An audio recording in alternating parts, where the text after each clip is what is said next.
Bonjour à tous. Alors, on a tous voulu réaliser des circuits imprimés pour nos bricolages et on est très certainement passé par le stade du décapage de la plaque avec le perchlorure de fer. Mais il faut avouer que c'est pas très écologique.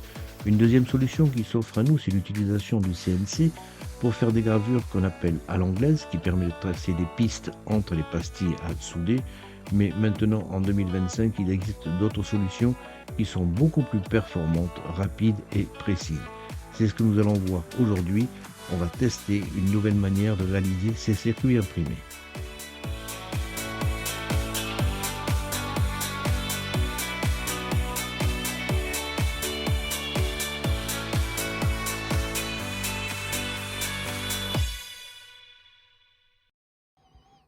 Alors pour faire ça, j'ai testé une machine qui permet de tout faire, c'est-à-dire la gravure de circuit imprimé, le décapage des pastilles à souder et la sérigraphie.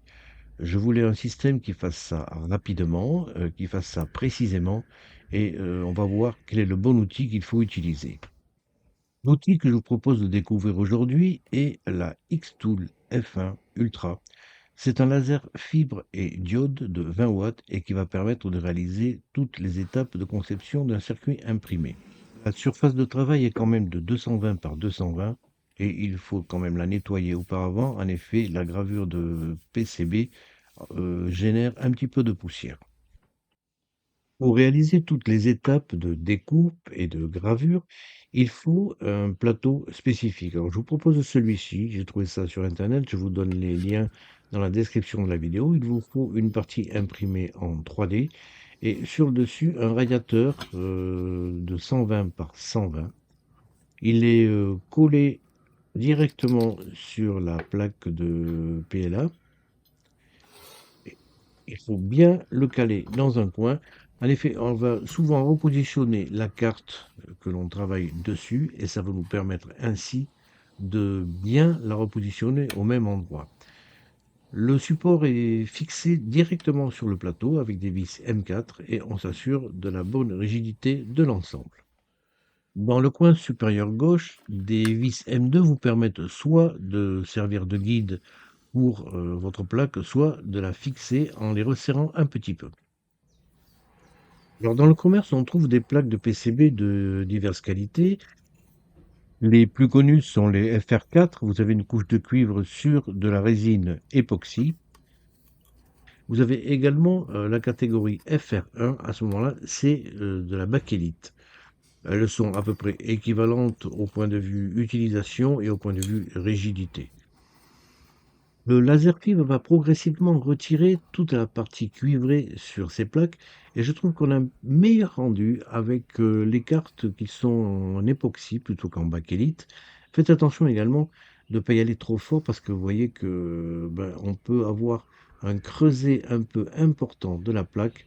En effet, une fois que la couche cuivrée est décapée, bon, ben, le laser va attaquer l'époxy ou la bakélite.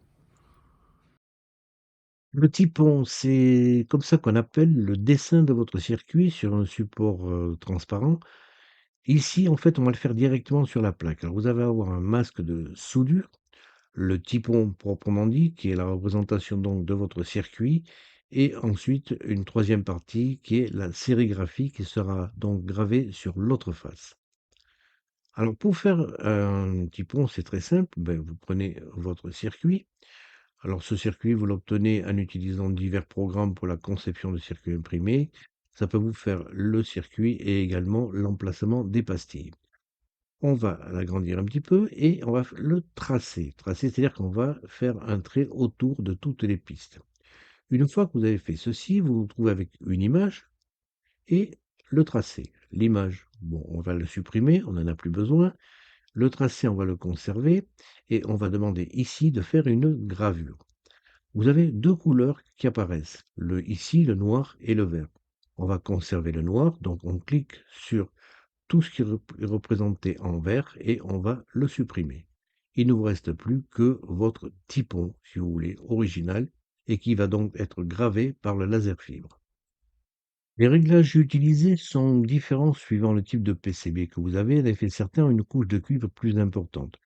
Pour le FR4, j'ai utilisé une puissance de 100%, une vitesse de 400 mm par seconde, 3 passes 240 lignes par centimètre et un quadrillage. C'est-à-dire que le système va graver dans un sens, puis perpendiculairement au sens initial. On lance la gravure sur la F1 Ultra et vous voyez, le système fait des petites lignes très fines de haut en bas et ensuite il ira de gauche à droite pour la première passe et on va faire ça 3 fois. Remarquez la précision du tracé. Le cuivre est attaqué progressivement. Alors, ce système permet de faire des PCB à une vitesse beaucoup plus rapide que le perchlorure ou même la gravure à l'anglaise avec une CNC. Une fois les 3 passes réalisées, ben, on nettoie un petit peu la poussière et vous voyez ce que ça donne. Ça a même été gravé un petit peu trop profond, mais vous voyez la précision quand même du tracé obtenu. Une fois le circuit réalisé, on peut le protéger avec une application de peinture à la bombe comme sur ce genre de plaque.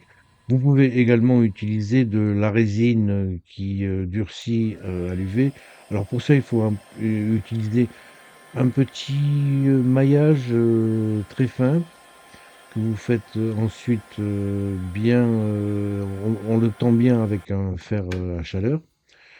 Ça permettra d'une application de la résine très régulière en une seule couche.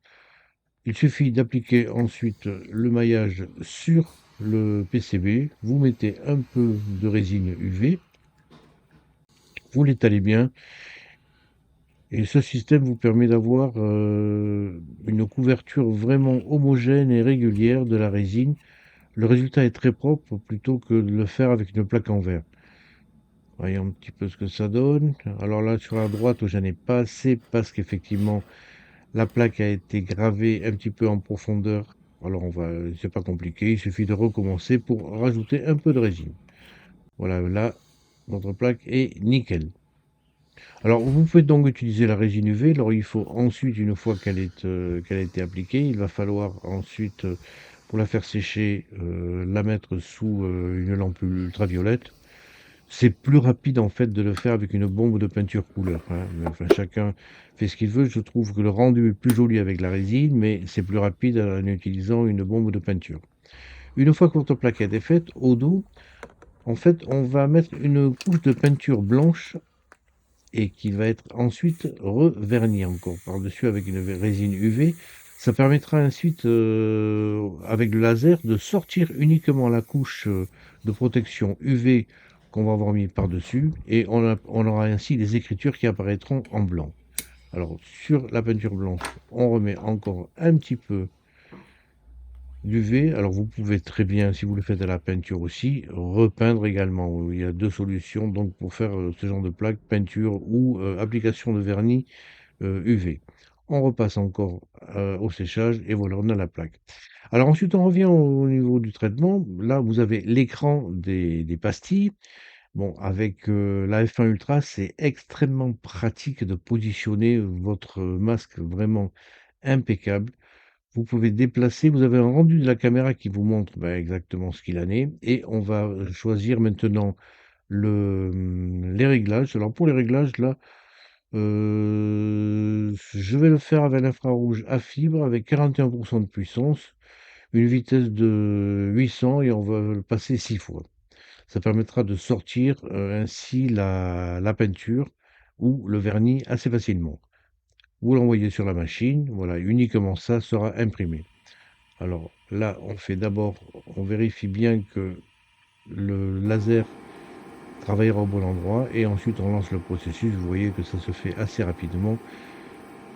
La peinture est uniquement sortie sur les pastilles. C'est vraiment un travail de précision que vous permet cette machine fantastique, quoi. Même chose si vous utilisez une résine UV, on a le même résultat et la même précision obtenue. Alors voilà les résultats obtenus avec la peinture, mais certaines pastilles nécessitent une reprise. Il va falloir refaire encore. C'est plus difficile de mettre la peinture de façon homogène par rapport à la résine UV. La résine UV, c'est une fine couche répartie homogène et vous voyez que le résultat est meilleur. Bon, maintenant, il va falloir percer cette plaque. Alors, on peut le faire avec la F1 Ultra. J'ai préféré cependant utiliser une Dremel sur une colonne pour faire le perçage. Je trouve que c'est plus régulier. Alors, on peut le faire avec la F1 Ultra, mais ça brûle quand même pas mal, les pastilles, souffrent un petit peu. Voilà, ici, vous voyez que ça n'a pas été percé. Alors le perçage à la F1 est ultra rapide, mais je trouve quand même que c'est pas très propre voilà quoi. Donc c'est pour ça que je vais préférer utiliser, la Dremel. Alors les trous, vous voyez, sont pas très réguliers, donc je conseille pas quand même de faire le perçage avec, la F1 Ultra.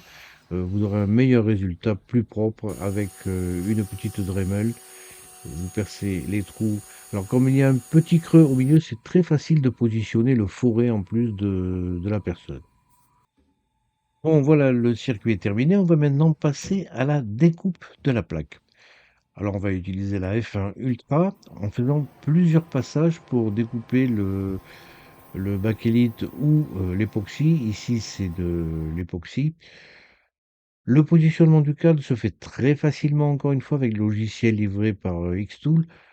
Le rendu à la caméra est très, très propre et on peut tout à fait positionner n'importe quel tracé où l'on souhaite.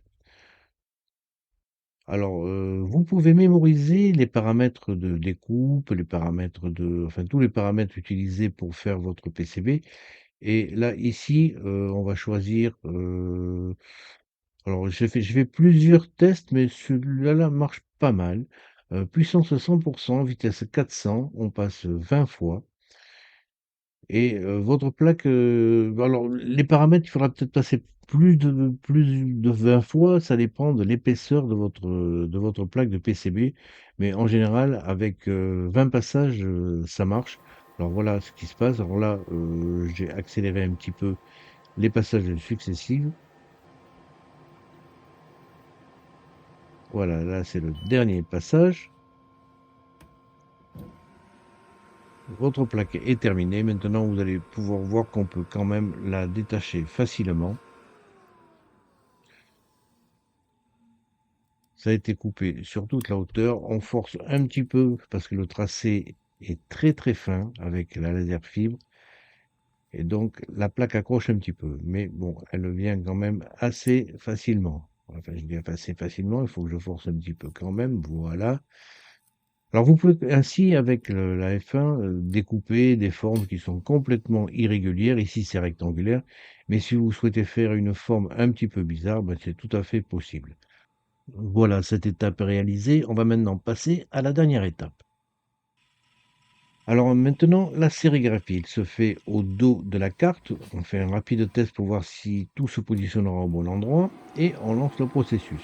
Alors j'ai fait deux tests. Ici avec la fibre infrarouge, mais bon, c'est très rapide, mais on ne voit pas assez les écritures. Donc j'ai repassé un deuxième passage.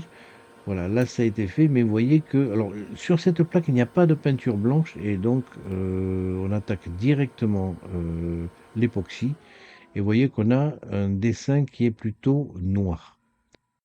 Pour faire la sérigraphie, ben, on fait avec la même méthode qu'on a fait précédemment. On positionne très précisément avec le rendu caméra de la F1 Ultra. On se positionne exactement à l'endroit où l'on souhaite.